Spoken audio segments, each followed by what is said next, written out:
ہاں کیوں نہیں،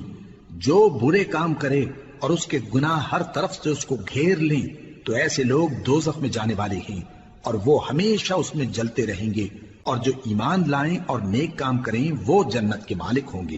اور ہمیشہ اس میں عیش کرتے رہیں گے۔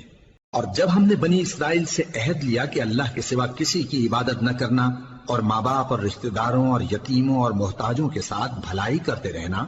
اور لوگوں سے اچھی باتیں کہنا اور نماز پڑھتے اور زکوٰۃ دیتے رہنا، تو چند آدمیوں کے سوا تم سب اس عہد سے منہ پھیر کر پلٹ گئے۔ اور جب ہم نے تم سے عہد لیا کہ آپس میں کچھ تو خون نہ کرنا اور اپنوں کو ان کے وطن سے نہ نکالنا، تو تم نے اقرار کر لیا اور تم اس بات کو مانتے بھی ہو۔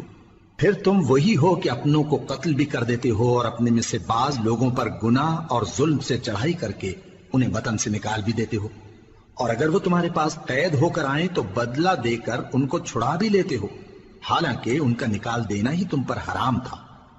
یہ کیا بات ہے کہ تم کتاب اللہ کے بعض احکام کو تو مانتے ہو اور بعض سے انکار کیے دیتے ہو؟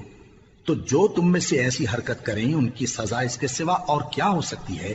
کہ دنیا کی زندگی میں تو رسوائی ہو اور قیامت کے دن سخت سے سخت عذاب میں ڈال دیے جائیں۔ اور جو کام تم کرتے ہو اللہ ان سے غافل نہیں۔ یہ وہ لوگ ہیں جنہوں نے آخرت کے بدلے دنیا کی زندگی خریدی، سو نہ تو ان سے عذاب ہی ہلکا کیا جائے گا اور نہ ان کو اور طرح کی مدد ملے گی۔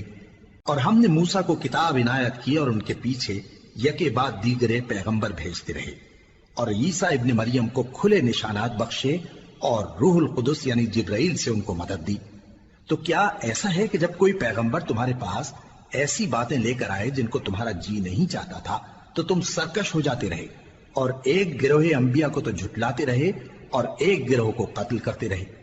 اور کہتے ہیں ہمارے دلوں پر پردے ہیں؟ نہیں، بلکہ اللہ نے ان کے کفر کے سبب ان پر لعنت کر رکھی ہے،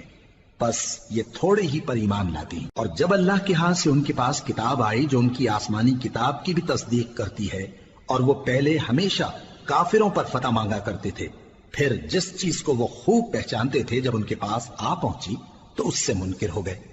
بس کافروں پر اللہ کی لعنت۔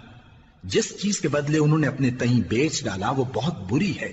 یعنی اس جلن سے کہ اللہ اپنے بندوں میں سے جس پر چاہتا ہے اپنی مہربانی سے نازل فرماتا ہے۔ اللہ کی نازل کی ہوئی کتاب سے کفر کرنے لگے تو وہ اس کے غضب بالائے غضب میں مبتلا ہو گئے، اور کافروں کے لیے ذلیل کرنے والا عذاب ہے۔